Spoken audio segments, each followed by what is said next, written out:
Hello students, पिछले class में हम लोग लेसन 3 में reproduction in snacks, lizards, tortoise आदि के बारे में पढ़ चुके हैं और आज हम लोग रिप्रोडक्शन इन बर्ड्स के बारे में पढ़ेंगे, यानी पक्षियों में प्रजनन के बारे में जानेंगे। Birds lay eggs in nest. पक्षी जो होते हैं वो अपने अंडों को घोंसलों में देते हैं। After the eggs are laid, the parents sit on the eggs to warm them. This is called incubation. ठीक है, जब पक्षी अंडे को घोंसले में दे देती है तो उसके बाद पेरेंट्स जो होते हैं, ठीक है, उस अंडे के जो पेरेंट्स हैं वो उसके अंडे के ऊपर में अंडे को गर्म रखने के लिए बैठे रहते हैं। माता या पिता दोनों में से कोई एक हमेशा अंडे के ऊपर बैठे रहते हैं अंडे को गर्म रखने के लिए। तो इस प्रक्रिया को इंक्यूबेशन यानी अंडे सेना कहते हैं। When the eggs hatch, baby birds come out. जब उस अंडे को सेका जाता है तो उसके बाद उस अंडे से छोटे बच्चे का जन्म होता है। They are feed and taken care of by the parents till they are able to fly. यानी जब तक वह बच्चा उड़ने के लिए सक्षम नहीं हो जाता है, शिकार करने में यानी अपना भोजन खुद से करने के लिए सक्षम नहीं हो जाता है, तब तक उनके पेरेंट्स उनका देखभाल करते हैं, उनको खाना खिलाते हैं। आगे दिया गया है मैमल्स। मैमल्स को हिंदी में कहते हैं स्तनधारी या स्तनपायी जीव। Some animals reproduce by giving birth. कुछ ऐसे जीव हैं जो बच्चों को जन्म देते हैं, है ना। पहले पढ़े हैं जैसे अंडा दिया जाता है, तो यहाँ पर वो सीधे बच्चे को ही जन्म देते हैं। Animals like rats, cats, dogs, cows, rabbits, lions, tigers and humans give birth to young ones. यहाँ पे आपको कई प्रकार के जानवरों के बारे में बताया, जैसे चूहा है, बिल्ली, कुत्ता, गाय आदि के बारे में बताया गया है। ये लोग क्या करते हैं, बच्चे को जन्म देते हैं। These animals are called mammals, इसलिए ऐसे जानवरों को मैमल्स स्तनधारी स्तनपायी जीव कहा जाता है। The young ones grow inside the mother's body. ये जो बच्चे होते हैं ये माँ के शरीर के अंदर उनके गर्भ में पलते हैं, बढ़ते हैं। When the baby is born, it needs to be looked after. और जब बच्चे का जन्म हो जाता है तो उसको उसके प्रॉपर देखभाल की ज़रूरत होती है। The newborn baby is fed with mother's milk and is well looked after.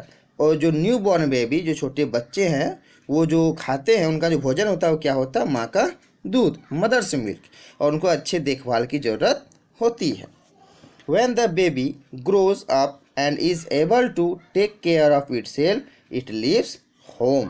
और जब वो बच्चा बड़ा हो जाता है, वो अपना देखभाल खुद से कर सकता है, अपना ख्याल रख सकता है, तो फिर वो घर से दूर चला जाता है या अलग हो जाता है। जैसे कि मान लीजिए किसी के घर में गाय है, बकरी है, जैसे उसके बच्चे बड़े हो जाते हैं फिर वो अलग अलग अपना रहना शुरू कर देते हैं, है ना। Mammals take care of their young ones till they are able to look after themselves. जैसे कि यहाँ बोला गया है कि मैमल्स जो होते हैं यानी स्तनपायी जो जीव हैं वो अपने बच्चों का तब तक ही ख्याल रखते हैं, देखभाल करते हैं, जब तक वो खुद से अपनी देखभाल करने में सक्षम नहीं हो जाता है। आगे हमको दिया गया है यहाँ पर देखिए, have you seen a new born human baby. क्या आपने कभी एक मानव का, एक मनुष्य का नवजात शिशु, है ना, नया जन्म लिया हुआ छोटा बच्चा देखा है? तो human beings are also mammals. मनुष्य जो है वो भी एक स्तनपायी जीव है, वो भी मैमल्स हैं। Humans look after their children for a long time. मनुष्य जो होते हैं एक लंबे समय तक अपने बच्चे की देखभाल करते हैं, है ना। चाहे बच्चे बड़े हो गए हैं फिर भी उसके माता पिता उनका ख्याल रखते हैं।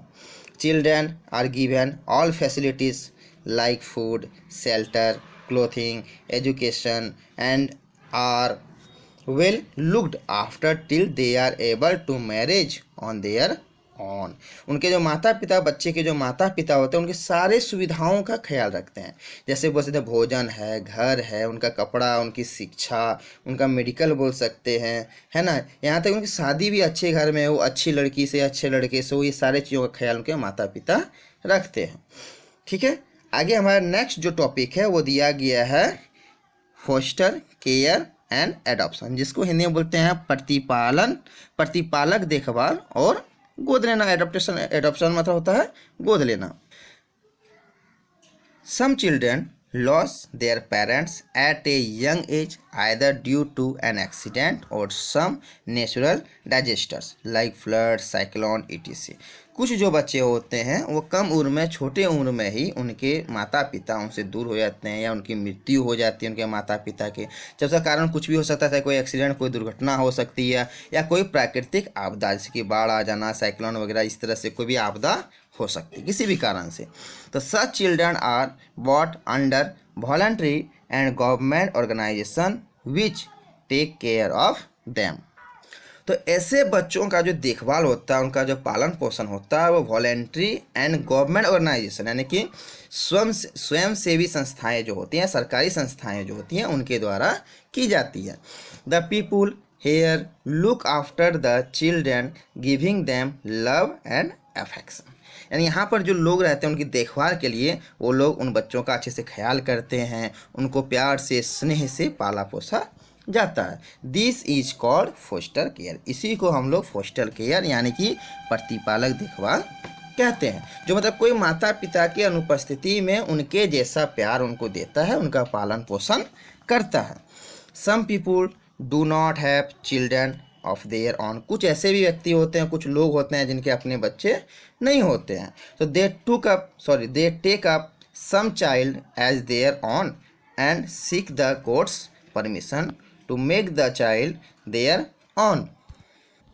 तो ऐसे व्यक्ति जिनके अपने बच्चे नहीं हैं वो इन संस्थाओं से कुछ बच्चों को गोद ले लेते हैं, कोर्ट से ऑर्डर लेते हैं, कोर्ट से परमिशन लेते हैं और उनको गोद ले लेते हैं, उनको अपने बच्चे की तरह उनका पालन पोषण करते हैं, उनको प्यार दुलार करते हैं। तो ऐसे बच्चों को एडॉप्शन, ऐसे बच्चों को जो गोद लिया जाता है इसी को एडॉप्शन यानी कि गोद लेना कहते हैं। ठीक है, तो यहाँ पर हमारा एक्सरसाइज कंप्लीट हो जाता है और आपका जो होमवर्क है वो है question number A, B and C। इसको आपको कंप्लीट कर लेना है और व्हाट्सएप ग्रुप में सेंड करना है। लेकिन आपको यहाँ ध्यान देना है कि सब्जेक्ट का नाम और अपना नाम ये कॉपी में लिखना मस्ट है। Okay, thank you.